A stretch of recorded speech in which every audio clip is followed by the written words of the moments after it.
is a very friendly place. I feel like I've met several of you already. Matter of fact, just as we came to town, it just seemed like a friendly place.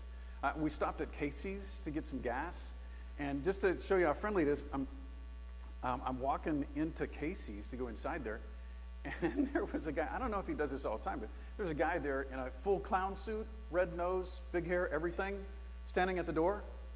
He holds the door open for me and welcomes me to Casey's, and I thought to myself, what a nice gesture. Okay, didn't really happen, but it's Father's Day, so I thought we should begin with a dad joke, okay? So that's just for Father's Day.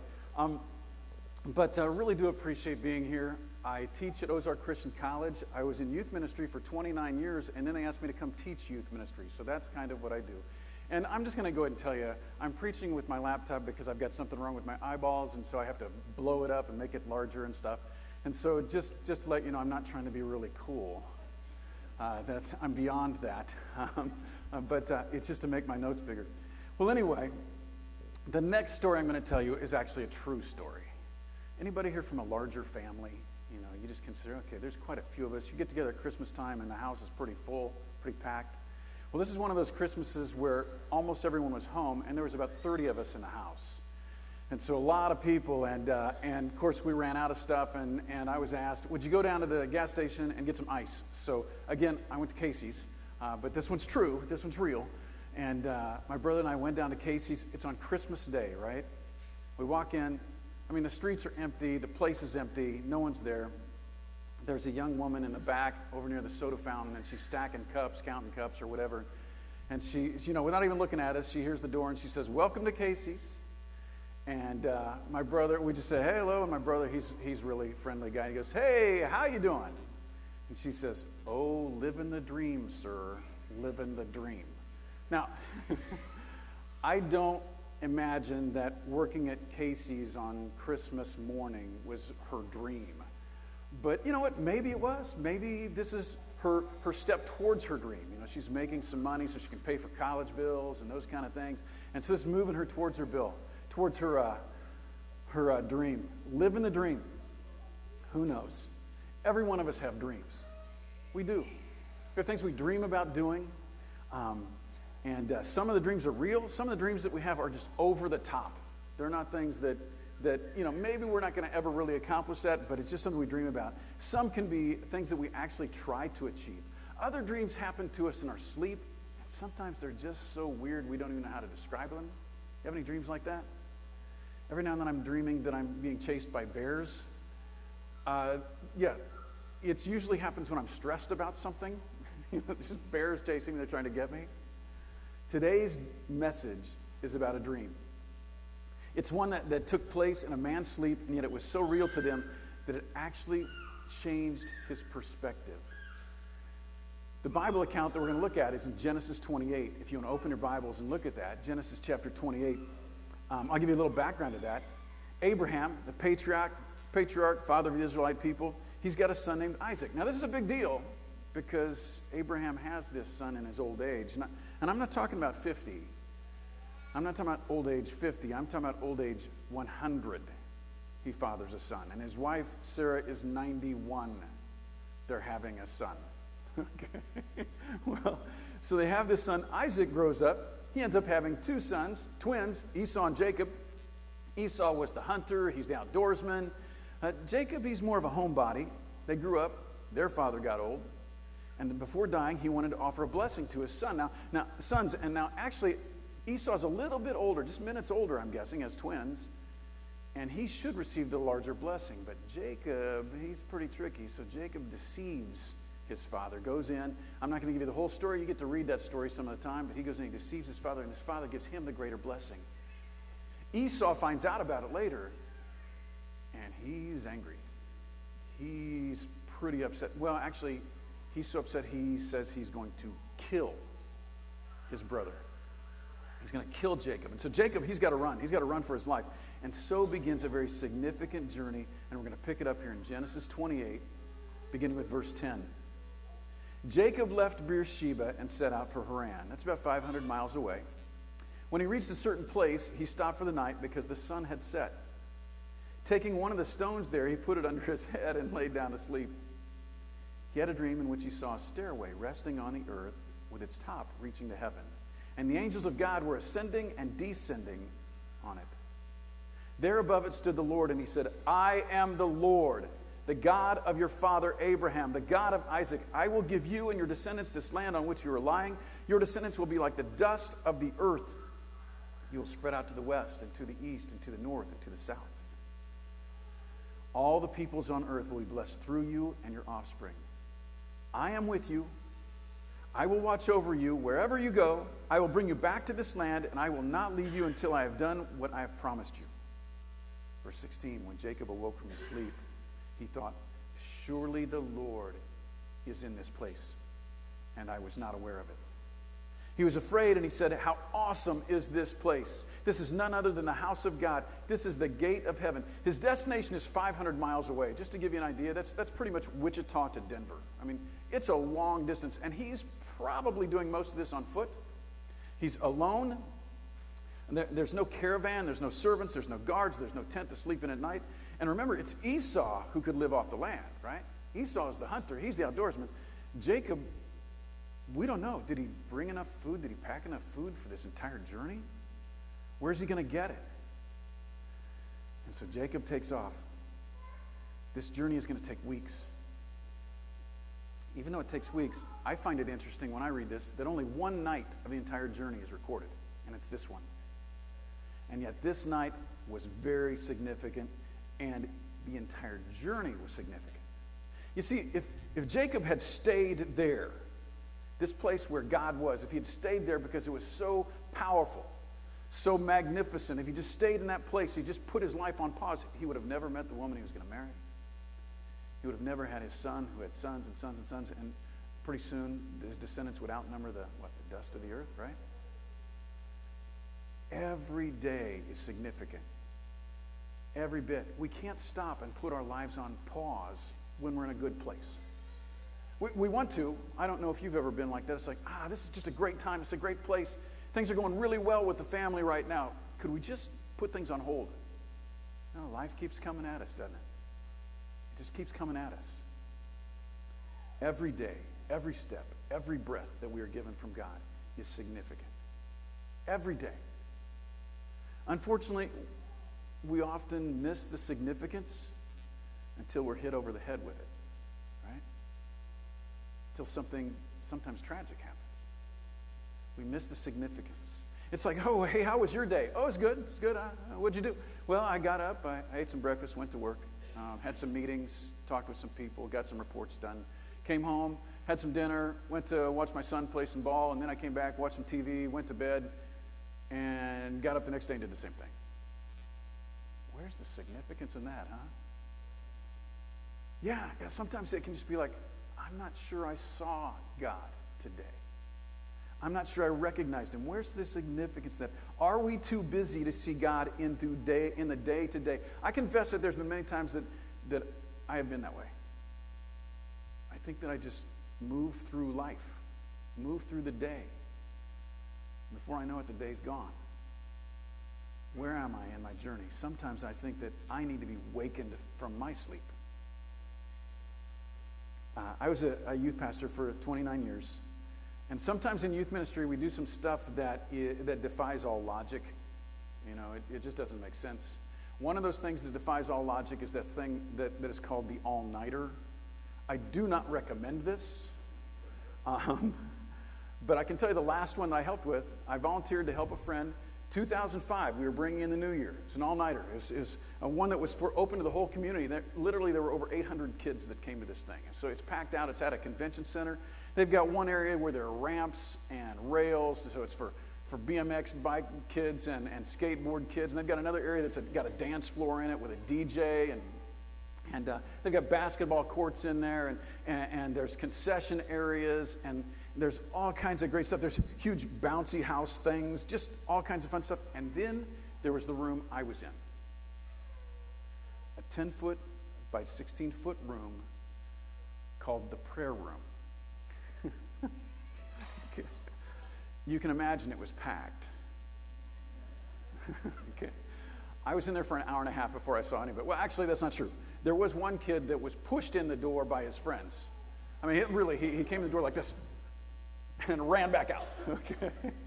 You can almost hear his friends going, what was in there? I don't know, just some old guy. But the lights are dim in there. There's some chairs. I've got my Bible. I'm there just to hang out and talk. There's a sign outside the door that says, hey, if you want a place to go and just enjoy some peace and quiet, come on in. It was 11:40 when Cole came in. I'd never met him before, 15 years old. He comes in and he says, is it okay to come in here? Because it's really loud out there. It's just noisy. And is it okay? Because the sign says we can come in if we want to just get away from noise. And I'm just, yeah, come on in. Is it okay if I talk to you? Because you're in here and I figure that you're in here for us to talk to and stuff. I said, yeah. So far I'm doing pretty good. I haven't had to say much. He's running the whole conversation. He said, there's a question I have for you. Will God talk to me? He wanted to know if God could speak to him. Specifically, he wanted to know about this girl that he liked. And, I wanted to know if God would tell me if she's the one, because if she's not the one, I really don't want to spend the time and the money on her if she's not the one. You got to like that. He's a practical man. He doesn't want to waste his time. He wants to know, God, is she the right one? And he said, so I was asking God that, and so later I held her hand, and it felt like electricity or something. And I was wondering if that was God talking to me. And I wanted to say, it could be your raging hormones. But I didn't say that. I just asked him questions. Hey, tell me about your life. Tell me a little bit about who you are. And so he just started telling me about his life. He talked and I listened. His dad's in prison. Hasn't heard from him since he was little. He writes his dad, keeps thinking that maybe he'll get a letter back, but he hadn't. He was taken away from his mom for a little while because things were not good at that home, and so he went to live with his aunt. And yet then the neighborhood that his aunt was in was very dangerous, and one of his cousins was critically injured, and so he was sent back to live with his mom, and that's kind of his life. He stayed for over an hour. Just stayed. Sometimes every now and then one of his friends would come in looking for him, and they'd stay for a little bit, and I'd talk with them or listen to them. A few other students came, maybe a dozen. Just listening, just talking, asking about their life. I still remember this one skinny little girl, maybe 6th grade. I asked her name, and she said, it's Michelle, but I'm changing it to Elizabeth. You are? Why is that? She goes, well, I'm getting adopted this week. No kidding. That is so great. Now, wait a minute. Most people I know, when they get adopted, they change their last name. She said, well, I'm changing that one too. I said, okay, how about your middle name? Oh, no, I'm keeping my middle name. It was just great talking to this young girl. She was so excited. I said, well, tell me about how it is that you're being adopted at this age. In very matter-of-fact, very rapid-fire sentences, she told me, well, I don't know my dad. I was taken away from my mom. I've been living with my grandparents for years, and now they're adopting me. So excited. Nothing in the past was weighing her down. Excited about this new life with a new name. 4 hours passed. It went pretty quick after that first hour and a half. And my shift in the prayer room was over. And for that night, this little 10-foot by 16-foot room became a sacred place. It was a place where God was. Surely the Lord was in this place, and I was not aware of it. Oh, I've seen campgrounds with rustic cabins and gravel roads become a sacred place. Church camp. Hidden Haven, Sayokomo, Prairie View, Camp Como. Just sacred places where you remember a place where you met Jesus. A place that's been prayed over, a week that has been planned and thought about. Today I want us to see the significance of this place. This church. A sacred place where God is. To see the significance of every person who comes in these doors. That every person who comes in these doors is a child of God. He desires that we love one another and that we help one another grow closer to Him throughout this entire life. This place, this building, this time, this is sacred because God is here.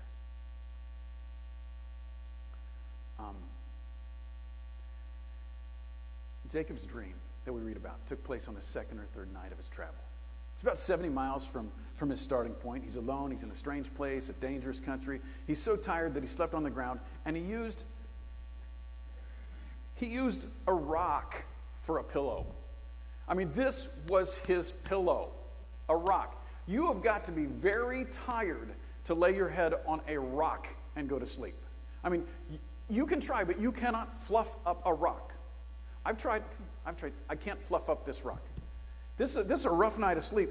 Jacob was so tired that he used a rock for a pillow.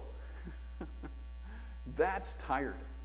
He's exhausted. He goes to sleep. And I can imagine there's part of him that he just wanted to give it up. He just wanted to call it quits. I'm out here in the middle of nowhere. I'm alone. My own brother wants to kill me. He's coming after me. I just want to give up. So much fear, so much anxiety. And he falls asleep and he has this crazy dream. He dreams of this staircase that reaches all the way into heaven. And there's angels ascending and descending, climbing the stairway to heaven. Yeah. And coming back down, up and down. And the Lord God stands at the top of it. And in his dream, God speaks. And you know what's interesting to me? I looked at what God said. You know what's interesting to me? He didn't tell him something new. He didn't say, okay, this is how your life's going to turn out. This is how we're going to work things out. Here's who you're going to meet. Here's where you're going to live the rest of your life. He didn't tell him anything new. It's not a new revelation. Instead, it's reassurance. It's promises he'd already received. He tells Jacob what he's already told him. He promises Jacob what he had already promised him. And so I had to wonder, did Jacob need to hear something new? Out here walking this road alone, 70 miles down, 430 to go. He can't turn back. His future is only in front of him. He's nowhere near the end of his journey. What he needs is just some reassurance. When you're stressed, when there's things in your life that make you anxious, when there's fear, when there's sadness, when there's depression, what do you need? I think often we just need to hear someone say, it's okay. It's gonna be okay. You're not alone. I'm with you. I'll stand by you no matter what. It's gonna be all right. Now it's not gonna be easy, and it may not get easier, but you're not alone in this. And that's what God tells Jacob. He says, I am the Lord your God. I will bless you. I will be with you and watch over you. I will not leave you. Life is hard. It's not always living the dream. And for some people, it's harder than others. Got a deck of cards here. Played a lot of cards growing up, our family. Sometimes you get a good hand, sometimes you don't, right? Sometimes they're dealt. My mom, I can't tell you how many times she would say, I've got a hand like a foot. That's not a good hand, by the way. But everybody's dealt a hand. Some of us are dealt a pretty rough hand in our life. Some of us are dealt a good hand. You know, you've got a pretty good family. Things are going well. Your parents love you. They stay together. They support each other. Some of us not so much. But you know what? We have to live with the hand we're dealt with, don't we? There's not really a whole lot of options. So you live with the hand you're dealt with. Either way, you play the cards you're dealt. Mackenzie's dad attempted suicide when she was in high school. And then he threatened to commit suicide often after that. And it haunted her. That was the hand she was dealt. Drew's dad, well, he watched his dad, as he was growing up, beat his mom so many times. That was the hand he was dealt. Josh's dad is in prison. His mom's on meth. He got moved in with his grandparents. That's the hand he was dealt. Emma's parents split up. Her mom moved from apartment to apartment, at one point leaving her at age 13 with her brother 14 in an apartment for a month by themselves, no furniture, no food. Just left them there. Finally, her grandpa stepped in, and he just had her sent to a Christian children's home. Both parents are still alive, but neither wanted her. So she was sent 4 states and hundreds of miles away to live with people in a Christian children's home where she didn't know anyone. This was the hand she was dealt. Not a good hand. But I picked those 4 students, former students of mine, just to tell you that each one of them was making the most of the hand they were dealt. Each one of them are leaning on God and following the best they can. And I know this because they've been students of mine and they're doing significant things with their life. And so I want to ask you this morning, how are you doing? How's your life? With what you've been dealt? How are you doing this morning? And I don't mean the way we say it when we're walking past somebody on the street or down the sidewalk. Hey, how you doing? Good, fine, good. How about you? Good, fine. And we just keep going. You know what I'm talking about. I mean, how are you doing really? Maybe we should consider, now and then, consider our time alone with God, where we sit there in silence and in prayer and just imagine God saying, so how are you doing really? And just pouring our heart out to God. How's this journey?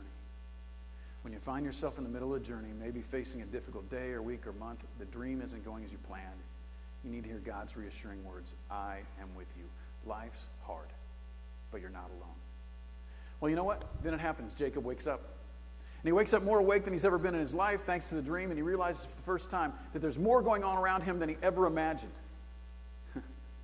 He wakes up, actually it says he woke up afraid. Get that. You don't spend a whole lot of time in the presence of God without fear. He wakes up and he says, this place is awesome. It is filled with awe. I can't even describe this. It is God's house. It's the gate of heaven.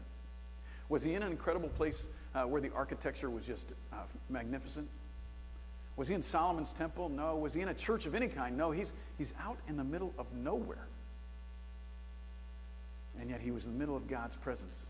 And the absolute wonderful thing was he was able to realize it. He's able to see it. God is here. God is greater than all the fears, all the worries. What did you expect when you came here today? Well, I expected to come to church. I expected some music. Expected to hear a sermon. Expected to see some friends. Did you expect to encounter God? I ask that question because it's the question I have to ask myself. All right? How many times do I go to church not expecting to encounter God? So much so that when he does show up, I'm surprised. I'm just blown away. On the doorframe of my office, I put a blue piece of tape a couple of years ago and wrote 2 words on it to remind me of something every time I would go out that door. It's not remember your car keys or remember your phone, which I forget those and have to go back in often. It's something else more important than that. Those 2 words are expect Jesus. When a student comes into my office, expect Jesus. When I'm going out to my classroom, expect Jesus. How many hours or days do I walk through without expecting Jesus to show up, not talking to him, not acknowledging him, not considering his promise that he is with me, watching over me, and he will never leave me? Today, I want to invite you to know Jesus. And I think that most of you probably already are there, but I want you to invite you to ask him to walk with you and to be with you and to see him every day of your life. He will be with you and he will watch over you. He loves you enough to die for you. God demonstrated his love for us in this: while we were still sinners, Christ died for us, Romans 5:8. In my sin, in my confusion, in my anxiousness, in my pain, God is near and he has a plan for your life that overcomes all of it. God is still God. God is still God, whether I feel it or not. My feelings don't change that. He will be with you on this journey. He will not leave you. He will bless you. And by bless you, I don't mean he's going to make it easier. Look at our story. Jacob still has a long journey ahead, doesn't he? Even in the long journey, the ups, the downs, the good, the bad, God is there. So, how you doing? Oh, living the dream. You know what? I don't know what's going to happen next. My wife and I will often pray the what next prayer. God, what next? What do you want me to do? Where do you want me to go? What is it we're supposed to be doing with our lives right now? God, what next? I know that he'll be with me every step of the day. The praise band's going to come back up here, and I just want to remind you that the Lord is here. The Lord is here in this place. May we sense the significance. May we sense the awe of him being here. May we be reminded to fear God in the mighty things he is doing and will do in the lives of his people. May we expect to see God in this place. May we expect to see him. How awesome is this place? This is none other than the house of God. This is the gate of heaven. I invite you to know Jesus. Let me pray for you.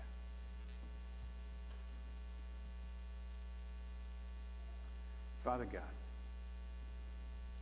thank you so much for your son, Jesus, and that you loved us enough to send him here to live, to die, to rise again so that we could have life. Thank you for your promise that you will never leave us, that you will bless us, that you will walk with us. God, open my eyes. Open my eyes on the hard days, but open my eyes even on the common, ordinary days to see you, to recognize that you're here. I pray this in the name of your son, Jesus.